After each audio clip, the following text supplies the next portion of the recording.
महाराष्ट्रातील सर्वपक्षीय आदिवासी आमदार खासदार यांच्यासोबत सविस्तर चर्चा झाली। आमदार महोदय आणि खासदार महोदयाच्या सूचनेनुसार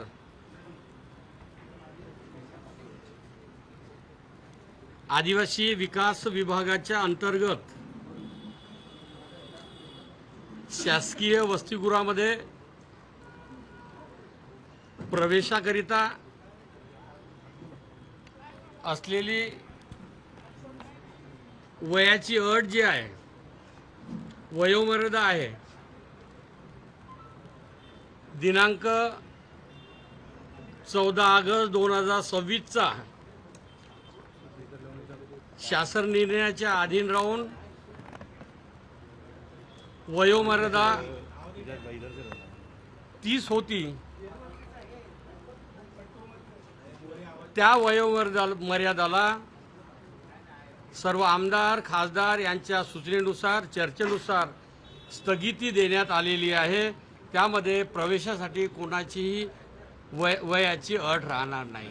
अतिशय महत्त्वाचा विषय होता, हाच गांभीर्याने घ्यायचा होता।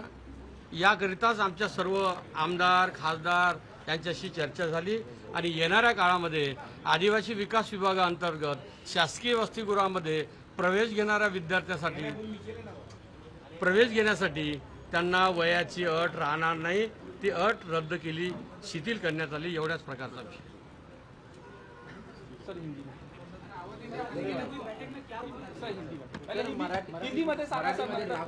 आदिवासी विकास विभाग की ओर से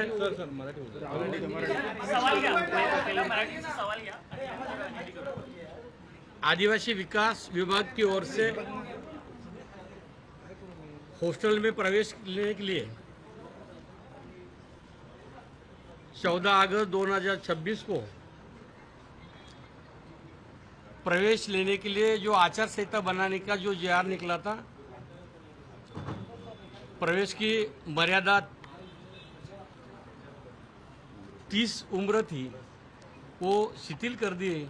अभी कोई अट रहेंगे नहीं वयों की, ये हम सब मिलके निर्णय ले लिए। सर, राहुल गांधी इन्होंने कहा है कि कई विद्यार्थियों को जो है प्रेगनेंसी टेस्ट तक देनी पड़ती, इस तरीके की जो बात है। बहन जी, ये विषय हमारे इसमें नहीं होता है। कृपया करके ये सब्जेक्ट में, क्योंकि हमारी बहन है, हमारे बच्चे हैं, ये बारे में नहीं बोलना चाहिए, ये मेरी भी नहीं।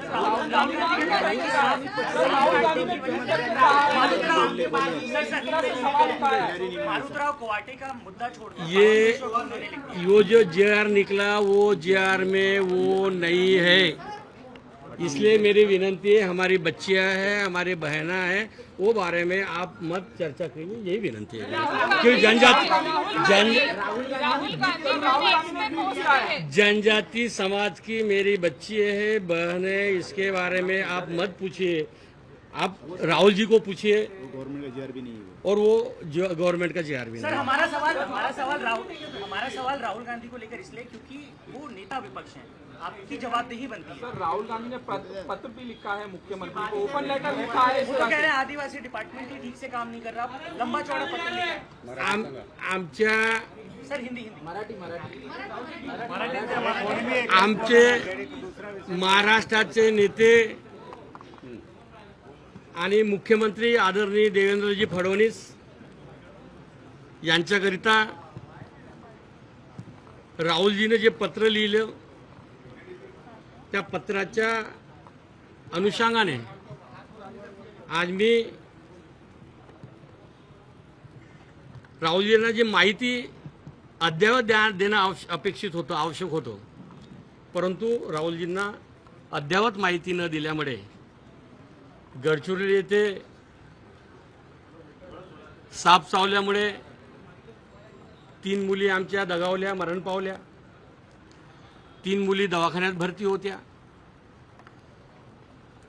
त्यामुळे आपण सर्वांनी प्रत्यक्ष अप्रत्यक्ष चांगलं सहकार्य केलं, पण त्यांना माहिती जर कदाचित राहुलजींना दिली असती की ती आश्रमशाळा कोणाची आहे? 100% अनुदानावर आहे.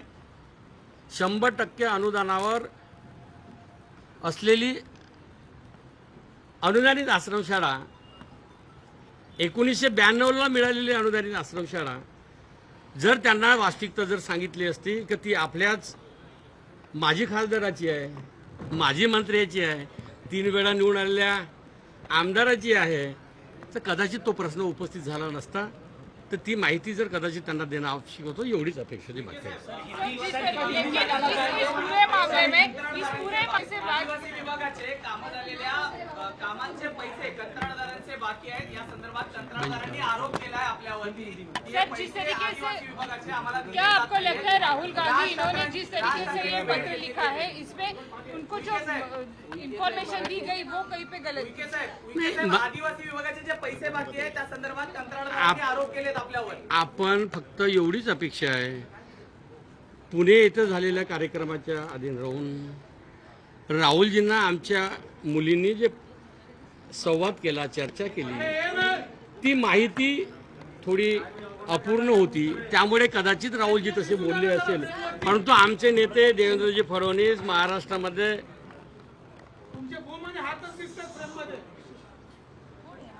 युद्ध पातळीवर विकास पर्व सुरू आहे. त्यामुळे महाराष्ट्राचे मुख्यमंत्री महोदयांना जो प्रश्न विचारला त्या प्रश्नाचं उत्तर एवढंच आहे की कदाचित जर राहुलजींना जर त्यांना माहिती दिली असती की ती आपल्याच खासदाराची आहे, आपल्याच आमदाराची आश्रमशाळा आहे, तर कदाचित तेव्हा राहुलजी कदाचित ऐकले नसते.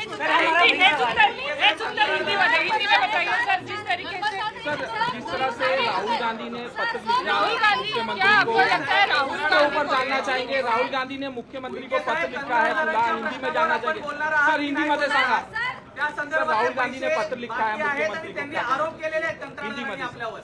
सर, राहुल गांधी ने पत्र लिखा है मुख्यमंत्री को और जिस तरह से हमारे नेते देवेंद्र जी मुख्यमंत्री महोदय उनको पत्र लिखा जनजाति विभाग की ओर से, वो सब्जेक्ट रहने के कारण हम उत्तर दे रहे. लेकिन उन्होंने पेश करने के बारे में बात कही है. पेश करने के लोगों की ये संस्था संपूर्ण महाराष्ट्रामध्ये अनुदानित आश्रमशाळा कोणाची आहे, कोण चालवतात, कशा चालवतात, काय व्यवस्था आहे, काय सुविधा आहे किंवा नाही, याबाबतच आपण सर्व लक्ष घातलं तर 100% सर्वांना उत्तर मिळेल. सर,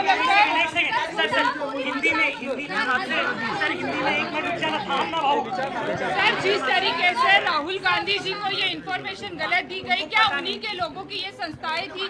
क्या आप कहेंगे उस बारे में जो आपने महाराष्ट्र में अनुदानित आश्रम स्कूल 100% ग्रांट तो उनकी है.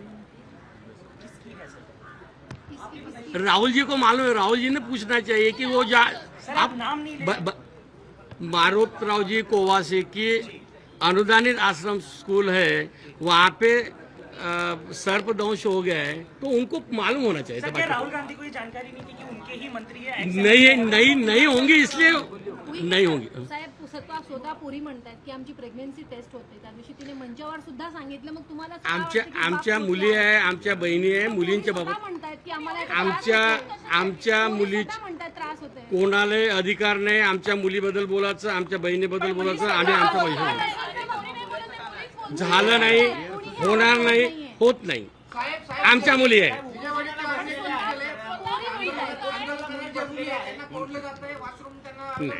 नाही असं नाही.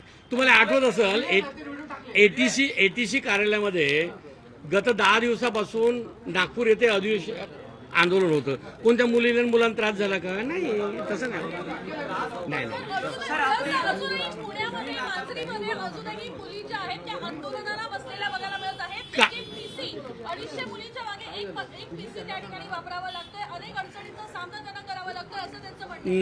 पुणे येथील सर्व शिष्टमंडळची माझी चर्चा झाली, समाधानकारक चर्चा झाली आणि त्यांना सांगितलं की आज मी वयाची मर्यादा जी आहे, प्रवेशाच्या वयाच्या मर्यादेच्या बाबतीत त्यांची जी इच्छा होती, आग्रह होता, तो आज शिथिल करण्यात आलेली आहे. त्यामुळे तो प्रश्न सुटला. खूप खूप धन्यवाद.